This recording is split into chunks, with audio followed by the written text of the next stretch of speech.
kunoo bakka baay'ee bichaatu jira waan ta'eefi kunoo asitti sooftii yookiin immoo waraqaa hanzayitii jira. Kunoo asirratti godhachuu maaliifi akka zayitii dhugee zayitiinsaa hin baay'anneef jechuudha. Kunoo baay'ee diimatee jira ilaala. Asittiin wanta qulqullina qabu mana keenya keessatti nyaannaa isiniin jedha yaa durboofte. Inna akkatti godhamee wiskii hunduma isaatti go'uu isin argisiisa. Kunoo haala bareedaa ta'een godhee jira. Walitti deebina. Nagaan Waaqayyoo isiniif haa ta'u. Akkam fayyaa keessanii zarra jirtu, akkam nagaa qabdu. Ani nagaan qabaa, galanni Waaqayyoof haa ta'u. Har'a waan isinitti argisiisuuf dhufeen jira. Innis maal yoo jettanii guyyaa har'a hambargaraa akkamitti akka hojjennu ulaagaalee hambargaraaf nu barbaachisan maal faatii yoo jettanii isin argisiisa. Jalqaba irratti kunoo bitaatisa yookiin dinnichadha. Achirraa immoo khasiin yookiin immoo waan isaan beeku ani arabiffaan khasiiman beeka. Kunis immoo asis immoo xiyyaara yookiin keekombariidha. Kunoo asis maayoneesiidha. Kunoo kanis tomaatoo paastii yookiin immoo keechaapiidha. Kunis soosiidha. Kunis juubeniidha. Juubena hambargaratti godhamudha. As immoo hambargaratu jira. Bitaatisaa wanti ittiin xabbasatoo hin taane zayitatti aanan xabbasu kunoo kanattidha. Bitaatisa kanatti wanta ani itti naqu ashaboo xiqqishuushee asin naqa. Innaa isa xaanseetaniin immoo ashaboo kanatti irratti immoo deebisee zayitii xiqqishuumuuf zayitii isa itti xabbasnu otoo hin taane zayita xiqqishuushee bichaa itti naqna. Akka hin goggogneefi jechuudha. Isan booda kana wal keessa goona. Akkasitti zayitii fi meeleesaa wal keessa erga gooneetii kanatti gaddaballaa inna kunoo kanatti naqna. As ilaalaa akkaataa isaa isin argisiisaa isiniin jedha. Inshaallah.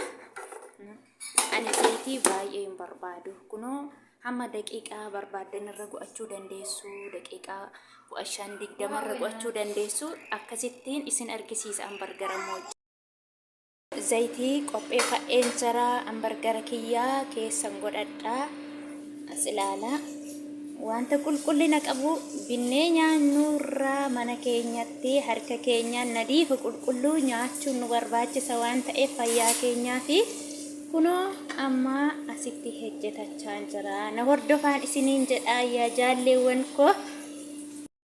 Haala akkanitti bareedee baay'ee diimatee jira. Sirriitti bushaachuu qaba.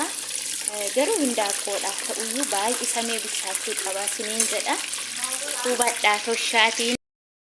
Amma kunoo bakka baay'ee bushaatu jira waan ta'eefi kunoo asitti sooftii yookiin immoo waraqaa hanzayitii jira. Kunoo asirratti godhachuu maaliifi akka zayitii dhugee zayitiinsaa hin baay'anneef jechuudha. Kunoo baay'ee diimatee jira ilaala. Asittiin wanta qulqullina qabu mana keenya keessatti nyaannaa isiniin jedha yaa durboofte. Inna akkatti godhamee wiskii hunduma isaatti go'uu isin argisiisa. Kunoo haala bareedaa ta'een godhee jira. Walitti deebina. Amma hunduma isaa xumuradhee jira.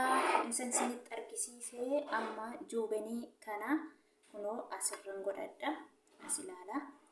Isaan booddee sinduu ishaa kanammoo keechaapiin beektu tomaatoo paastii jechuudha. Kunoo sirra godhee.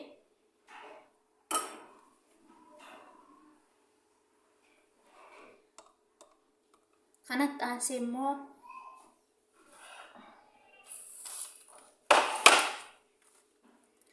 kunoo isa kanarra juubenii kanarra khasiirra godha.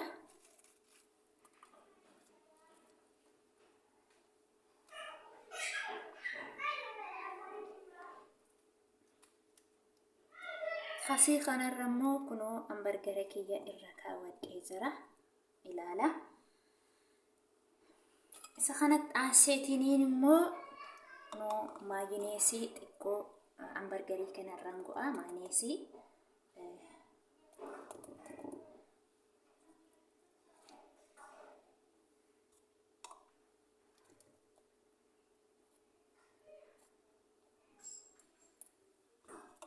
badeen bitaatisa dinnichaa jechuudha. Dinnicha kiyyaa itti godhadha.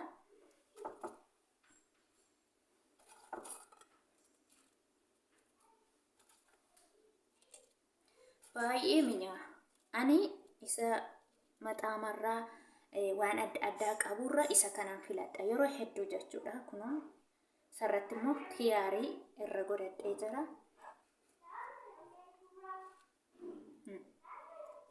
Baay'ee ajaa'ibatti bareeda. Isiniin jedha hojjetadhaa manatti. Maxaamarraa hin nyaatiina. Maxaamni faayidaa tokko illee hin qabu. Kunoo isa keechaappii qabu irratti gadi gombisaa jechuudha. Amma kunoo isa maxaamaa fakkaata. Akkasittiin isa maxaamaa fakkaata. Dhugaas ilaala. Baay'ee isa maxaamaa fakkaata. Hatta kana birrii meeqaan bita namni? Garuu mana keenyatti immoo haala salphaa ta'eef haala mi'aa ta'een hin hojjetanna. Xumuree isin argisiisa. Kunoo haala kanaan xumuree jira. Akkatti bareedu ilaalaa. Ijoolleen immoo kunoo isa kuduraa qabu hin jaallatanii. Ijoolleef immoo kunoo akkasitti hojjedheera. Warra gurguddaaf immoo kunoo akkasidha. Yoo isinitti tolee like, share, subscribe.